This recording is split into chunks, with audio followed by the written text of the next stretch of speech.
안녕하세요. 오늘도 사연 살롱을 찾아주셔서 감사합니다. 저는 4년 전에 이혼하고 지금은 초등학교 다니는 딸 하나 키우며 열심히 살고 있는 돌싱맘입니다.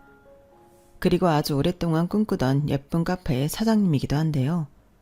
규모로 따지면 그리 넓은 곳은 아니지만 저에겐 더할 나위 없는 천국이라 늘 행복하게 지내고 있어요. 손님이 많으면 많은 대로, 손님이 없으면 없는 대로 매일이 힐링 그 자체예요. 이럴 줄 알았으면 하루라도 빨리 홀로 서게 할 용기를 내보는 건데 그때는 이혼이 뭐라고 속만 태우고 있었나. 지난 날을 떠올리면 아직도 마음이 힘들어지는데요. 아무래도 이혼을 둘에서 다시 혼자가 되는 일이다 보니 더 많은 고민과 용기가 필요했던 것 같아요. 하지만 결국엔 처음 생각한 것이 정답에 가까웠는데 제 마음 한구석엔 그래도 남편이 예전에 자상하던 모습으로 돌아올 거라는 알량한 믿음이 있었나 봅니다. 그리고 이혼한 지금 지난 날들을 돌이켜보면 결혼하고 저한테 보여준 자상한 모습보다 자기 가족만 불쌍하게 생각하고 자기 가족만 챙기려고 하는 이기적인 모습이 진짜 본 모습이 아니었나 싶은데요. 저는 결혼하기 전, 아니 결혼하고 나서도 제 남편이 그런 효자인 줄은 꿈에도 몰랐거든요. 오히려 장남인데도 너무 자기 집에 신경을 쓰지 않아서 제가 뭐라고 한 적도 있었는데 저런 효자인 줄 알았으면 절대 그런 오지랖은 부리는 게 아니었는데 제가 뭔 짓을 했는지 모르겠어요. 그 인간하고 저는 연애할 때도 나름 죽이 잘 맞았고 주변 사람들한테도 진짜 둘은 천생연분인 것 같아. 둘이 진짜 너무 잘 어울려. 이런 말을 자주 들었는데요. 그래서 저는 결혼하면 무조건 재미나게 잘 살 거라고 생각했어요. 그러면서 시부모님에게도 대면하는 장남, 여자 잘 만나 살가운 아들 됐다며 칭찬받을 자신이 있었는데요. 사람 일은 마음처럼 되는 게 아니더군요. 뭐 제가 만든 건 아니지만 당신 빚 대신 갚아주는 든든한 효자 아들은 되었으니 그건 그거대로 시부모님은 좋았으려나요. 하지만 반대로 저는 그것 때문에 궁핍하고 힘든 시간을 어린 딸과 함께 보내야 했으니 제 이유는 어쩌면 정해져 있던 운명이었을지도 모르겠어요.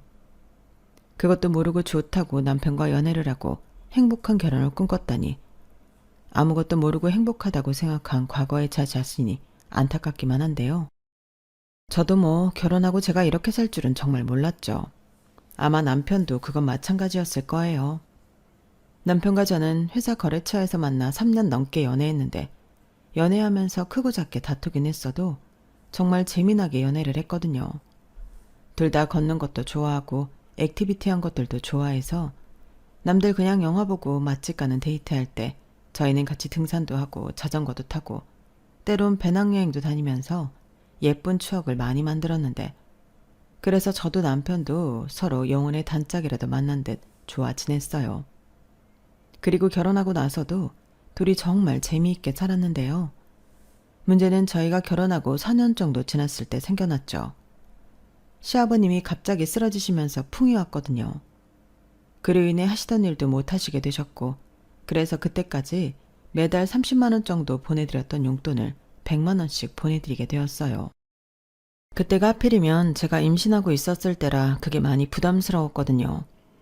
제가 다니던 회사는 겉으로는 아닌 척하지만 기혼 여성, 특히 아이가 있는 여자 직원에겐 퇴사를 권하는 곳이었는데 거부하면 대놓고 불이익을 주는 경우를 많이 봤기에 저는 퇴사 권유를 받아들인 후였어요. 그러니 수입이 맞벌이에서 외벌이로 바뀌었는데 시부모님에게 드려야 하는 돈은 거꾸로 늘어났으니 좀 심란했던 건 사실이었는데요. 물론 아이를 낳고 아이가 어린이집에 다닐 즈음엔 다시 일할 생각이 있긴 했지만 적어도 2, 3년은 남편 혼자 벌어야 하는데 너무 걱정스럽더라고요. 하지만 저도 차마 싫은 내색은 하지 못했어요. 시아버님이 아프고 싶으셔서 아프신 게 아니니 퇴직금과 그동안 모은 적금으로 잘 버텨보자고 생각했는데 참 불행은 한꺼번에 온다고 제가 아이를 출산하고 머지않아 시어머니가 사기를 당한 걸 알게 됐어요. 아니 나는 그렇게 하면 돈을 벌 수 있다고 해서 니들한테 짐되지 않으려고 그랬지. 그게 사기일 줄은 정말 몰랐어. 미안하다. 일을 어쩌면 좋으니. 아휴. 어머니, 그게 무슨 말씀이세요? 사기라뇨? 그게 누가 그러더라고. 요즘은 다 주식인지 뭔지 해서 대박이 난다면서 자기가 시키는 대로만 하면 몇십 배는 돈을 벌 수 있다고 하는 거야. 그래서 여기저기 돈을 빌려주다가 주식인지 뭔지를 했어. 네? 어머님이 주식을 하셨다고요? 직접이요? 아니, 내가 뭘 아는 게 있어야 직접 하지. 그냥 돈만 주면 대신 해준다고 그래서 내가 잘하는 집 여자도 그걸로 돈을 1억 가까이 벌었다고 하니 나도 정말인가 하고 혹해서. 저는 시어머니의 폭탄 같은 돈 사고 소식에 가슴 철렁하고 내려앉았어요. 그리고 그게 거의 시아버님이 풍을 맞을 때부터 시작을 하셨던 것 같은데 여기저기 돈을 빌리고 심지어 사금융에까지 손을 대셔서 2억 3천이라는 빚을 만드셨어요. 대다수 빚지는 사람들이 그렇듯 나중엔 빚으로 빚을 갚다가 있는 거 다 날리고 빚만 떠안는 지경에 이르렀다고 하시는데 눈앞이 캄캄하더라고요. 저희 부부한테 말하신들 저희라고 뭐 뾰족한 수가 있는 건 아니니까요. 그런데 시어머니는 이제는 당신 힘으로 해결할 수가 없다며 저희한테 그 빚을 대신 갚아달라고 하셨고 그때부터 남편이 굉장히 힘들어했어요. 남편한테는 3살, 5살 아래의 여동생이 있었는데 신우들은 모두 시집을 가서 자기네들은 도와줄 수 없다고 철벽을 쳤었거든요. 그러니 남편은 혼자 이 모든 상황을 감당해야 했는데 대충 계산을 해보니 시댁에 200에서 250은 들어가게 생겼더라고요. 그 정도 금액이면 제가 나가서 벌던 월급이랑도 맞먹는 거였는데 솔직히 그때는 돈 사고치고 저희한테 떠넘기는 시어머니가 원망스러웠어요. 그런데 자기도 민망하셨는지 저희 눈치를 보시며 모든 게 다 자기가 무식하고 못난 탓에 생겨난 일이라며 곡기를 끊고 죽겠다고 알아 누워버리셨는데 정말 그때는 촌체적 난국이 따로 없었죠. 시어머니가 그렇게 알아 누우시면 거동도 제대로 하지 못하는 시아버님을 돌봐줄 사람은 아무도 없었거든요. 그렇다고 돈을 들여 사람을 쓸 수도 없고 저희로서는 미치고 팔딱 뛸 노릇이었는데요.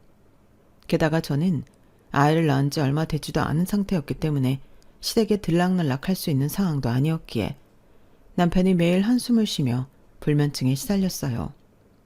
그리고 그때까지는 저도 남편을 생각하는 마음이 컸기에 그런 남편이 안쓰럽게만 보였는데요. 그래서 치열한 고민 끝에 그동안 가지고 있던 퇴직금과 적금을 모두 내놓았어요.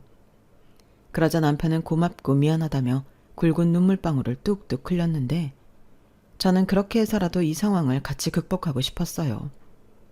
제 부모는 아니지만 힘든 짐을 남편한테만 지어주는 게 싫었으니까요. 거기에 저는 갓난아기 때문에 일을 하지 못했기 때문에 나름 남편한테 미안한 마음도 컸었는데요. 그들은 스스로 시부모님도 내 가족이고 사랑하는 남편을 위한 일이니 당연히 그렇게 할 수 있다고 생각하려 노력했었죠. 그리고 남편이 이런 저한테 고마워하며 훗날 보답해 줄 거라고 은근 기대했는데요. 그건 제 착각이었어요.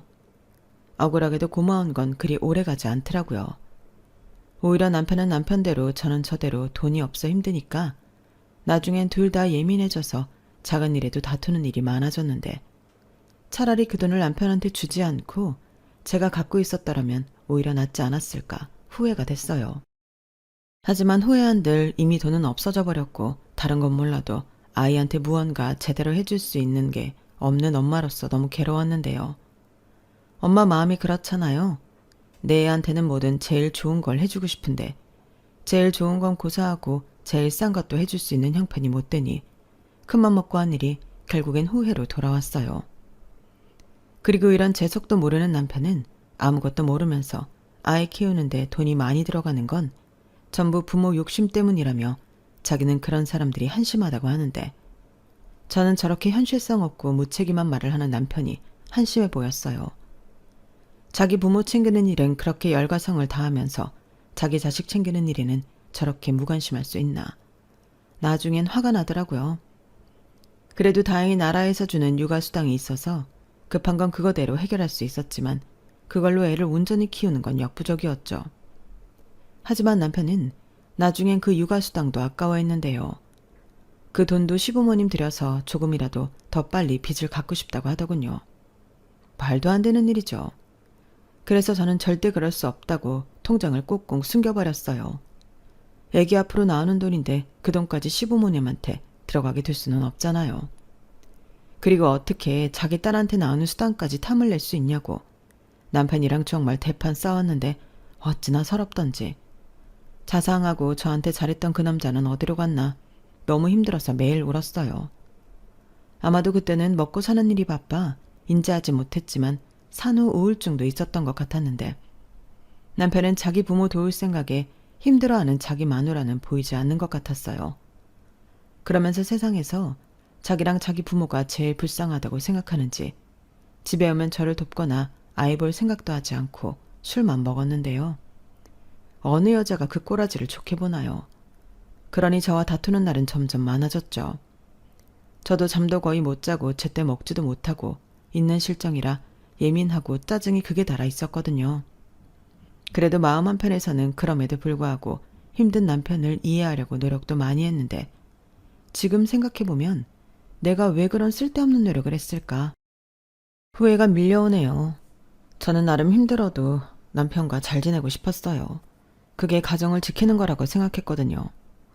그런데 남편은 그런 제 속도 모르고 저더러 애만 본다고 자기랑 시댁이 무신경하다며 불만을 표시했는데 그때는 저도 너무 억울하고 화가 나더군요. 그래서 그럼 나더러 갓난 애기를 두고 뭘 어쩌라는 거냐며 미친 듯이 따졌죠. 그러자 남편은 그런 제 모습에 놀랐는지 잠시 주춤했고 답답하니까 더는 아무 말하지 말자며 입을 꾹 닫아버렸는데 어느 달부터는 저한테 말도 하지 않고 생활비도 주지 않더라고요. 처음엔 좀 늦어지는 건가 해서 기다렸는데 결국 저는 또 돈 때문에 폭발하고 말았어요. 여보, 이번 달도 생활비 안 들어왔는데 나더러 어떻게 살라는 거야? 생활비? 아, 그거? 일단 육아수당 들어오는 거 있잖아. 그걸로 좀 버텨봐.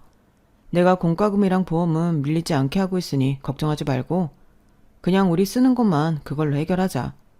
뭐? 애기 앞으로 나오는 수당이 얼마나 된다고 그런 말을 해. 그걸로는 우리 세 식구 못 살아. 왜 못 살아? 나는 집에서 거의 밥도 안 먹는데 자기가 좀 줄이면 되지. 이 이상 줄일 게 뭐가 있어. 아니, 애는 뭐 거저 키워? 육아수당이 왜 나오는 건데. 분유랑 기저귀 사면 끝이야.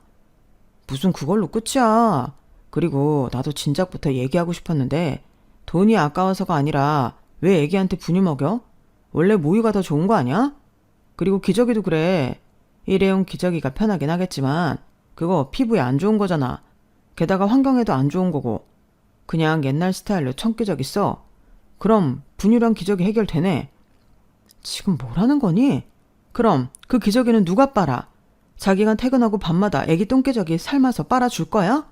그리고 나 모유 먹이고 싶어. 근데 거의 안 나와서 분유 먹이는 거야. 내가 왜 모유가 잘 안 나오는 줄 알아? 엄마가 잘 먹어야 모유도 잘 나오는 건데 자기가 뭐 그런 거엔 신경이 났어? 에이, 그건 아니지. 지금 애기 낳고 몇 킬로가 쪘는데 그런 말을 해. 누가 들으면 내가 자기 쫄쫄 굶기는 줄 알겠다. 전에 TV에서 봤는데 애기한테 모유 먹이는 게 다이어트에도 좋대. 그리고 애기 낮잠 잘 때 그때 기저귀 빨면 되지. 자기가 좀 부지런하면 될 일을 왜 자꾸 돈으로 해결하려고 들어. 자기 집에서 놀잖아.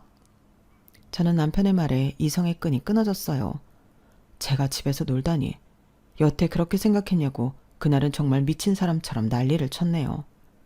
그러자 남편은 저한테 애기 낳고 이상해졌다고 하면서 자기 힘드니까 건드리지 말라고 도리어 집을 나가버렸는데 원래 남편이 화가 나면 집을 나가는 버릇이 있었거든요.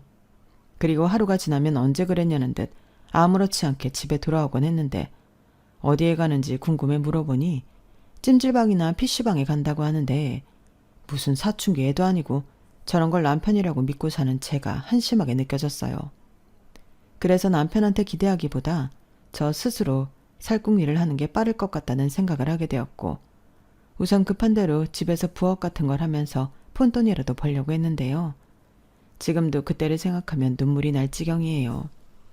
혼자 애보랴 부업하랴 애기가 예민해서 밤새 잠도 제대로 자지 못하고 고생하는 날이 대부분이었는데 이런 제가 고생하는 건 전혀 보려고 하지 않는 남편을 보니 점점 정이 떨어졌어요. 남편이 미우면 밥 먹는 꼬라지도 보기 싫다고 하던데 그 말이 딱 맞더라고요. 그리고 그 뒤부터는 남편이 그렇게 믿기만 보였는데요. 아니 이렇게 육아에 나 몰라라 할 거면 저더러 아이는 갖지 말자고 했어야 하는 거 아닌가요?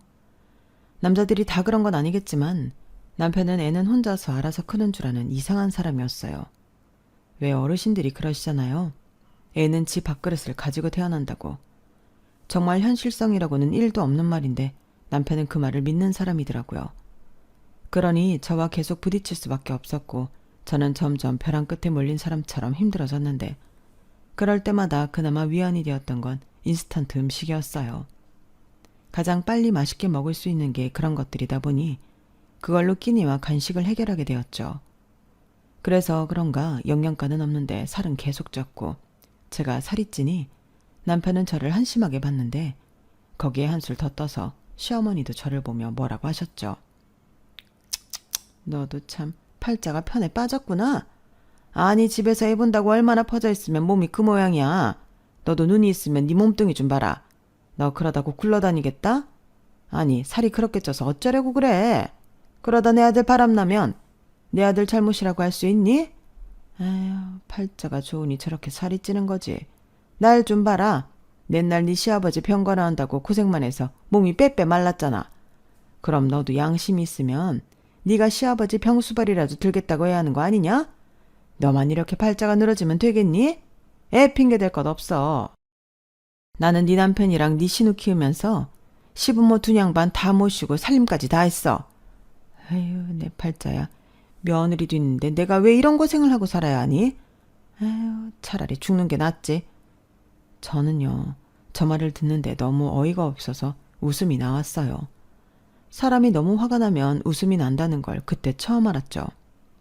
그리고 저는 양심이 있으면 좀 찔리라고 아무 말도 하지 않고 시어머니를 빤히 쳐다봤는데요. 분명 시어머니가 그러셨거든요. 당신이 돈 사고치고 그걸 저희 부부가 대신 해결하게 되자 저한테 나오지도 않는 눈물까지 쥐어짜시며 미안하다고. 자기가 다른 건 못해줘도 시아버지 병수말은 들지 않게 해주겠다고요.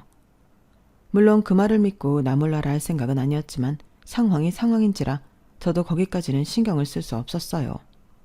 그런데 그걸 가지고 이렇게 뒤통수를 맞을 줄이야.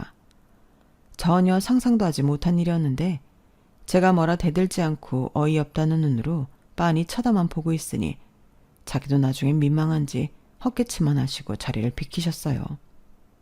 제가 거기다 대고 당신 빚 갚을 때 하신 말 있지 않냐고 따지면 자기도 할 말이 없었겠죠. 하지만 저는 시어머니가 평소 제가 시아버님 돌보는 일을 돕지 않아 불만이라는 걸 알게 되었고 이 집안 식구들은 전부 저한테 바라기만 할 뿐 도움이 되지 않는다는 걸 알게 되어 더 뼈저리게 느껴졌는데요. 그때부터 진지하게 이혼에 대한 고민을 했어요. 하지만 직업도 없고 아직 돌도 안 된 아기가 있다 보니 제가 이혼을 결심하는 건 그렇게 쉬운 일은 아니었는데 그렇다고 저희 친정이 여유가 넘치는 것도 아니었거든요. 그렇게 어영부영 머리 터지게 고민만 하다 아이의 첫돌이 되었어요. 아이의 첫 생일인데 돈이 없으니 제대로 된 돌잔치도 못하는 상황이었죠. 그리고 남편은 그런 것도 사치라며 그냥 미역국이나 끓이고 케이크에 초 하나 꽂아서 불면 되지 않냐고 했는데요.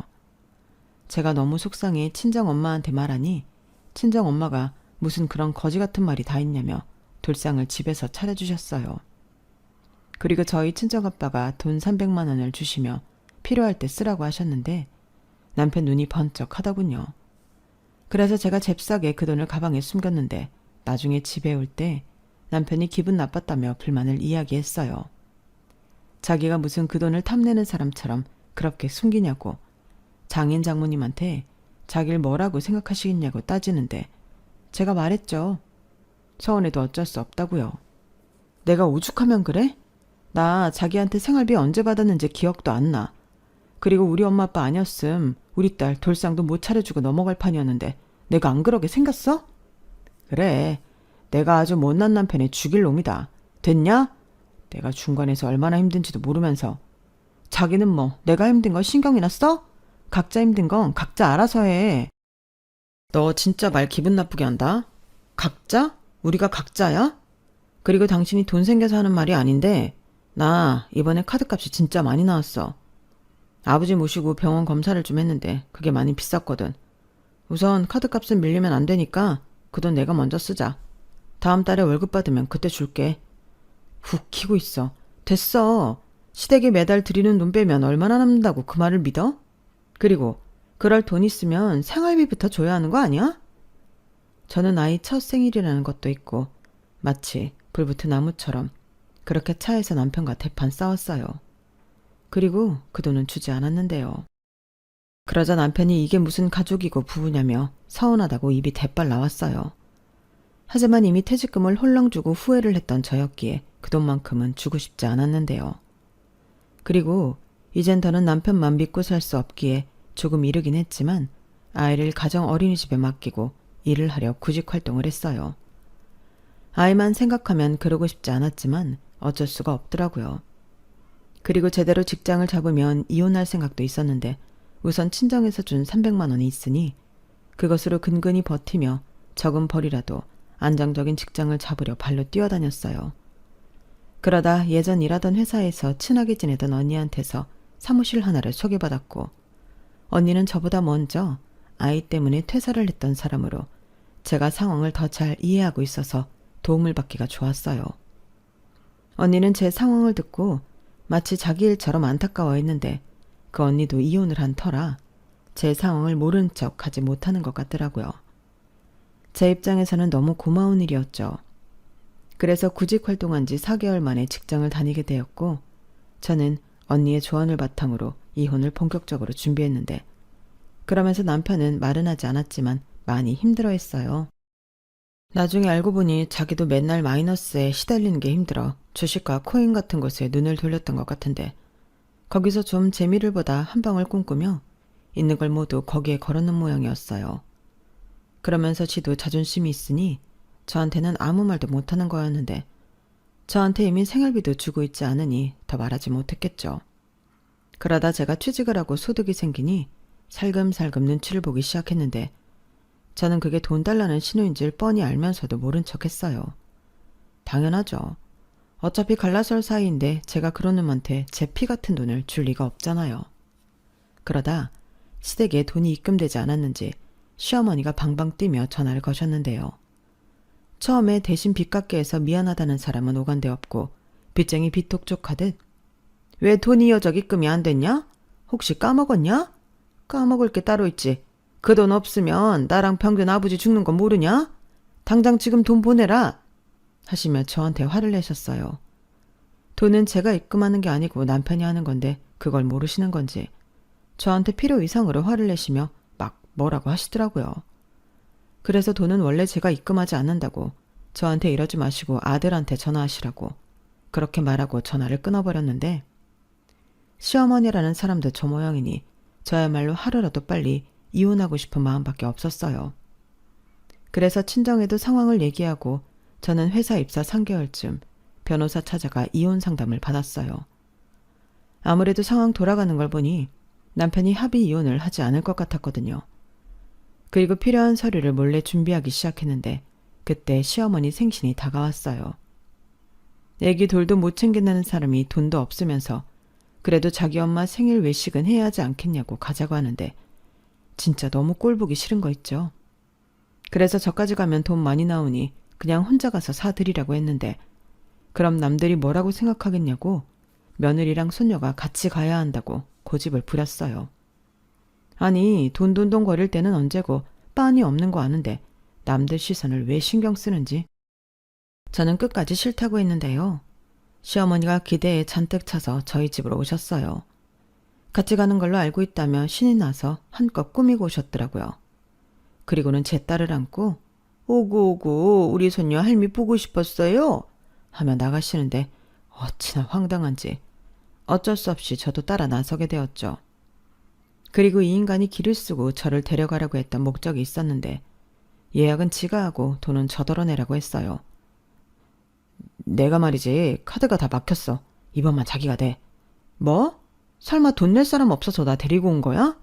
아니 우리끼리 뭘 그렇게 야박하게 그러냐? 내가 없으면 자기가 낼 수도 있고 자기가 없으면 내가 낼 수도 있지. 자기가 언제 냈는데 갖고 있는 거 안 뺐으면 다행이지. 야 진짜 우리 엄마 생일에 꼭 그렇게 시비를 걸어야겠냐? 저는 남편의 말에 어이가 없었어요. 우리 딸 첫 돌 때 그렇게 저한테 시비를 걸던 사람이 저런 말을 하니 진짜 이젠 없는 정도 떨어질 판이더라고요.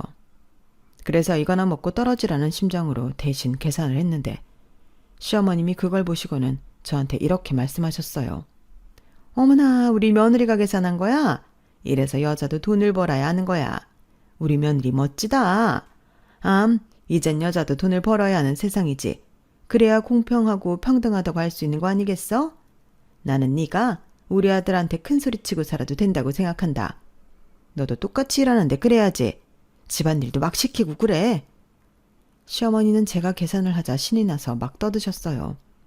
그리고 자기는 요즘 시어머니 아니라며 그렇게 며느리 위하는 척을 하셨는데요. 천만의 말씀이죠. 시어머니는 제가 남편한테 심부름이라도 시키려고 하면 남자한테 그런 거 시키는 거 아니라고 하시며 난리가 나는 구시대적 사람이었어요. 그러니 그냥 척만 하시는 건데 이젠 저도 알 건 알아서 가식적인 웃음도 나오지 않았어요. 오히려 이젠 진짜 남이고 웬수라고 생각되어서 같이 있는 게 힘들기만 했는데요. 그즈음은 정말이지 생각지도 못했던 기적 같은 일이 벌어졌어요. 저희 친정아빠가 할머니 할아버지가 돌아가시면서 형제들이랑 같이 물려받은 시골 땅이 있는데 그 땅이 나라에 귀속되면서 팔리게 되었어요. 참 위치도 별로고 농사도 지을 수 있는 땅도 아니라서 형제들이 있어도 애물단지로 여겼던 땅이었는데 그 땅이 그렇게 효자 노릇을 할 줄은 꿈에도 몰랐죠. 그리고 결과적으로 사형자가 똑같이 10억씩 나눠 갖게 되었는데 친정아빠는 죽어서 물려줄 바에는 한참 돈이 필요한 시기에 그 돈을 주는 게 낫다 하시며 저와 남동생한테 3억씩 증여해 주시겠다고 하셨어요. 필요한 세금도 당신이 모두 내신다며 동생한테는 현금 3억을, 저한테는 3억 상당의 건물을 사서 주시겠다고 하셨는데 명의는 저와 친정아빠 공동으로 하자고 하시더군요. 그러면서 이런 말을 덧붙이셨어요.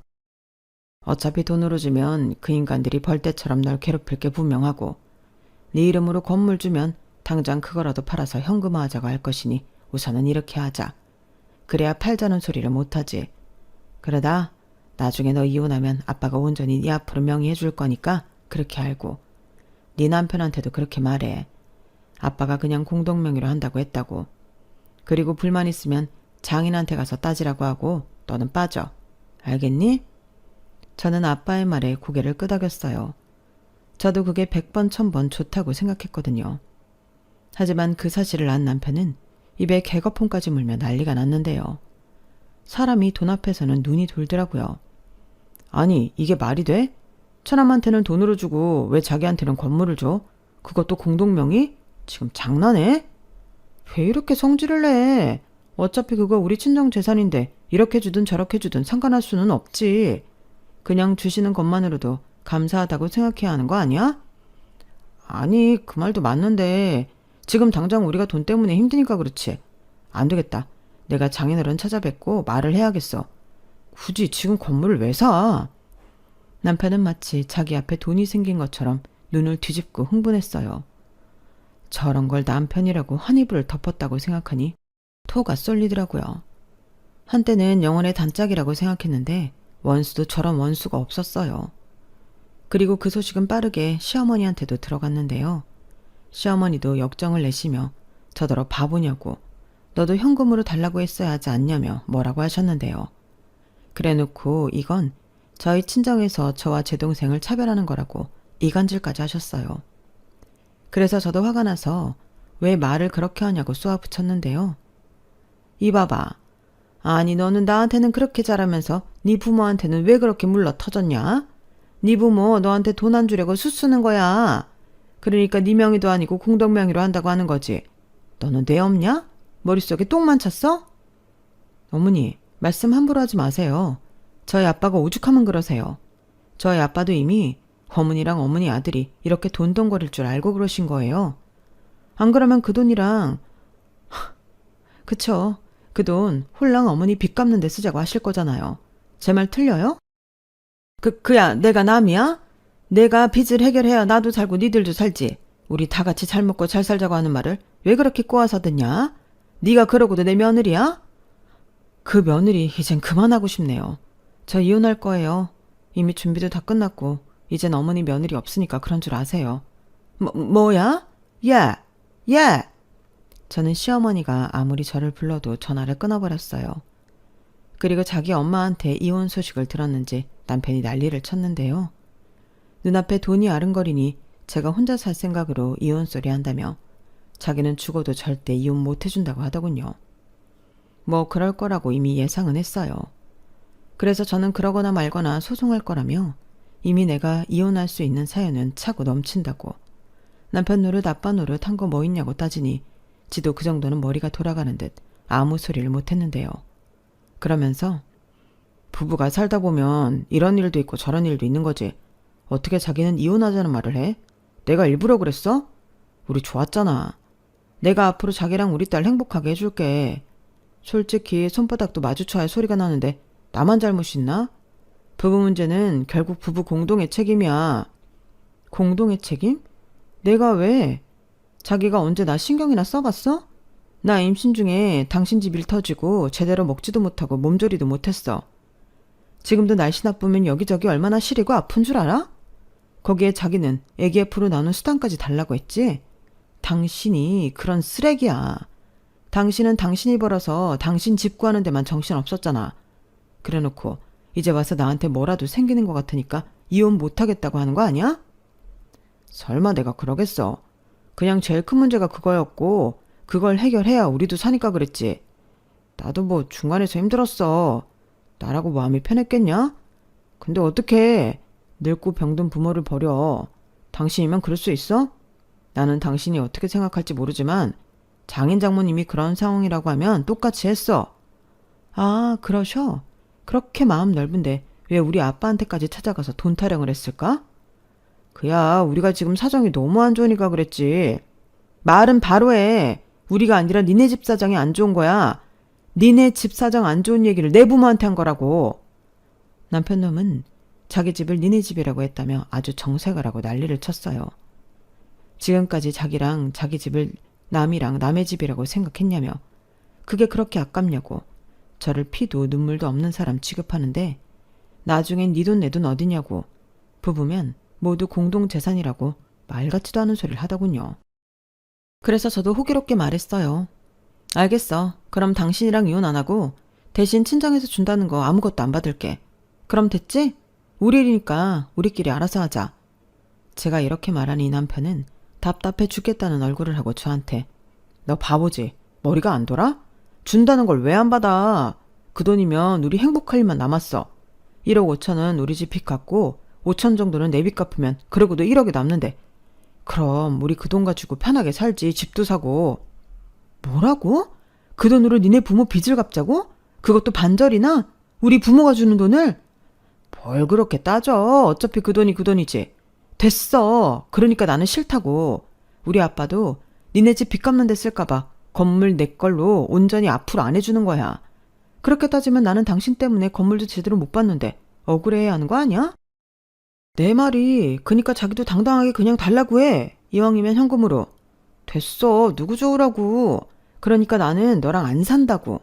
니네 집이랑 빠이빠이 하고 싶다고. 저는 남편한테 시원하게 이혼 신청서 날렸어요. 사실 저 인간이 찢어버릴까 생각해서 무려 똑같은 걸 10장이나 만들어놨는데 한 5, 6장 찢더니 지도 어이가 없는지 나중엔 그냥 이혼하자고 하더군요. 그런데 절대 순순하게 이혼은 못 해준다며 위자료 타령을 했는데요. 나는 이혼을 하고 싶지 않지만 네가 해달라고 해서 하는 거야. 그니까 나는 당하는 입장이라고. 나한테 위자료 줘야 하는 거 알지? 각오해. 내가 아주 탈탈 털어줄 테니까. 각오는 네가 해야지. 탈탈 털어? 네가 무슨 자격으로? 나는 이미 변호사까지 선임했어. 네가 유책 배우자라는 증거는 차고도 넘치고. 변호사도 그러더라. 이 이혼은 무조건 내가 이긴다고.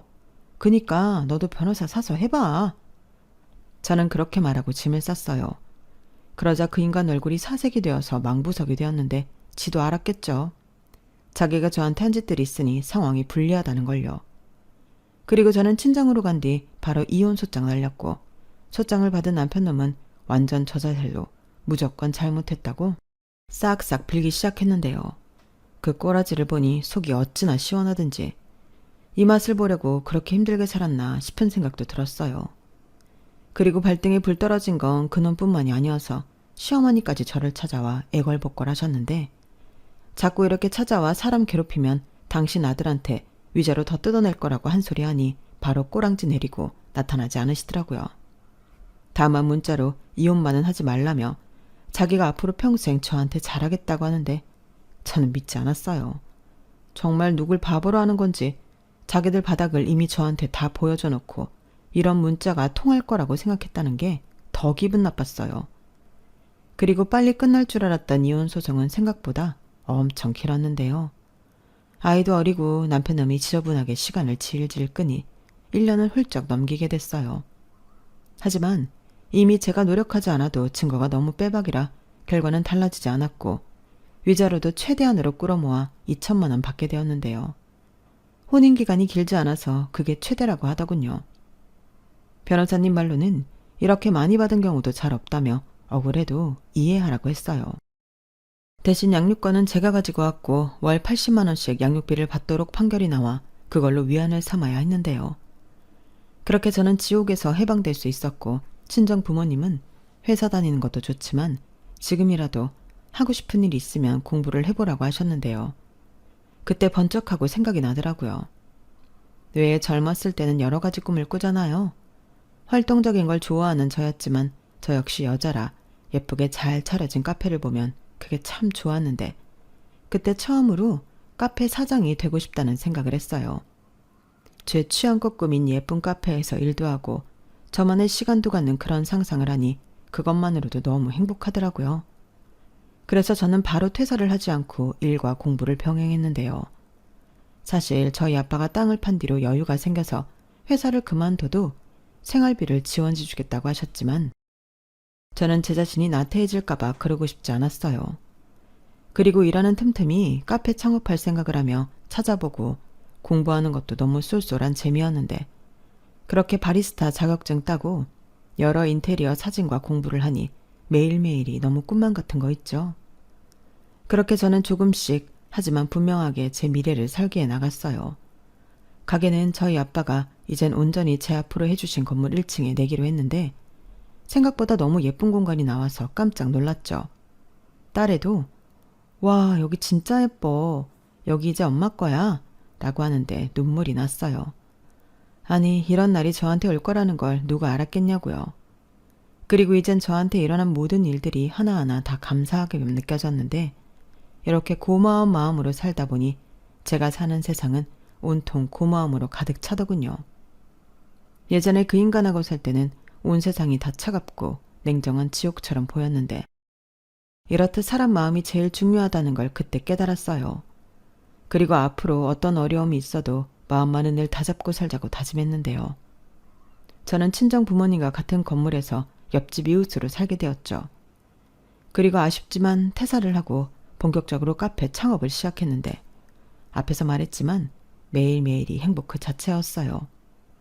천국이 있다면 여기라고 생각할 정도로 너무 행복했죠.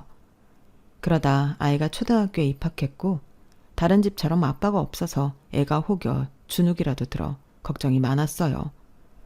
근데 누굴 닮은 건지 씩씩해도 이렇게 씩씩할 수가 없었어요. 발표도 잘하고 친구들이랑도 잘 지내 담임선생님이 너무 예뻐해 주시더라고요. 사실 이혼하고 카페 차린다고 별로 신경을 못 써준 것 같은데 저희 딸은 제가 한 노력보다 훨씬 더 잘 커졌어요. 그 점에는 친정 부모님의 도움도 컸는데요. 저희 딸이 하는 짓이 예쁘다고 저희 엄마가 얼마나 물고 빨고 예뻐했는지 모릅니다. 지금도 너무 그래서 제가 다 질투가 날 정도예요. 아니 엄마 딸이냐고요. 심지어 어디 여행이라도 가게 되면 자긴 저희 딸 없이는 못 간다며 데리고 가신 적도 여러 번인데 이래서 내리사랑이라고 하는가 봅니다. 사실 저나 대동생은 이렇게까지 무한정 사랑을 받아본 적이 없거든요. 물론 경제적으로 여유가 찾아온 점도 큰 역할을 하는 거겠지만 이러니 저는 정말 편하게 싱글 라이프를 즐길 수 있었어요. 카페 쉬는 날이면 가까운 데라도 나가서 걷고 뛰고 바람도 쏘이고 오는데 한 번은 너무 행복해서 눈물이 나오더라고요. 아, 나는 원래 이런 걸 좋아하는 사람이었지? 하며 제 자신에게 미안해졌는데 앞으로는 제 자신도 잘 돌보며 제가 좋아하는 걸 마음껏 하며 살아갈 생각입니다. 남편과 딸애는 한 달에 2번 격주로 만나요. 양육비라도 꼬박꼬박 들어오지 않으면 그걸로 애 얼굴도 안 보여주고 싶은데 그 인간이 시간이 이렇게 많이 지났음에도 어떤 희망을 놓지 않았는지 다른 건 몰라도 양육비는 칼처럼 넣더라고요. 생활비도 안 주던 놈이 양육비라고 매달 보내는 거 보면 이걸 좋아해야 할지 싫어해야 할지 아마도 인간은 저랑 어떻게 다시 잘해볼 수 있다고도 생각하는 것 같아요. 말도 안 되는 일이죠. 제가 자기랑 이혼하려고 얼마나 많은 시간과 돈을 썼는데요. 그런 의미에서라도 하루빨리 더 좋은 인연을 만나고 싶은데 이것도 겁이 생겨서 쉽지가 않네요. 전 남편도 처음에는 엄청 좋은 사람이라며 좋아했잖아요. 그러니 이젠 좋은 사람을 봐도 겁이 났는데 아마도 저는 꽤 오랫동안 누굴 못 만나지 싶어요. 어쩌겠어요. 그놈한테 당한 상처가 저를 그렇게 만든걸요. 그리고 시어머니는 결국 그 빚을 남편이 해결해주지 못해서 그 연세에 도망을 다니게 되셨는데요. 저한테 마지막으로 자기는 신경 쓰지 말고 남편이랑 재결합해서 잘 살라고 문자를 보내셨어요. 남편 역시도 이젠 시댁빚 안 갚고 이젠 우리 가정만 돌보며 살겠다고 저한테 기회를 달라고 하는데 제가 돌았냐고 했습니다. 계속 뻘소리하며 양육비고 뭐고 안 받고 애도 안 보여준다고 으름장을 넣으니 그 말이 쏙 들어갔어요. 지는애도 제가 잘 먹고 잘 사는 게 부러웠겠죠. 그리고 저는 쪘던 살도 다 빠지고 오히려 결혼 전보다 몸매가 더 좋아졌는데 좋은 거 먹고 많이 움직이니 저절로 몸이 예뻐지더라고요. 그러니 이젠 남편이 저한테 홀랑 다시 반해서 딴 마음을 품는지 꽂히며 선물이며 다시 자기를 받아달라고 하는데요. 저는 그런 거 오면 전부 다 미련 없이 돌려보냅니다.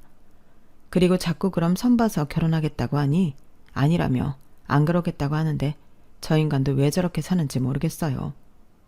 주변에서 잘 모르는 사람들은 저한테 깨소금이니 즐기라고 하는데 저는 사실 그러기도 싫더라고요.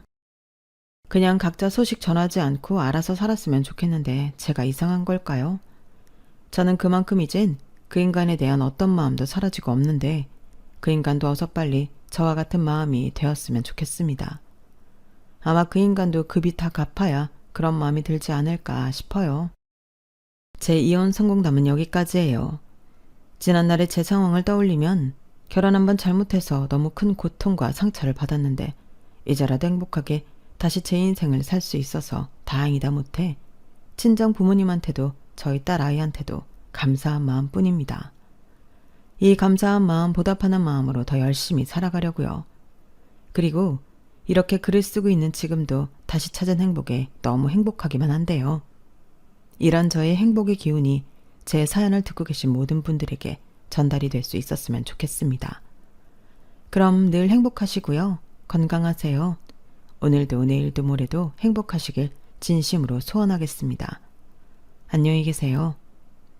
여러분, 사연 댓글에 응원과 현명한 조언 부탁드려요. 좋아요와 구독은 저에게 큰 힘이 됩니다. 오늘도 좋은 일 가득하세요.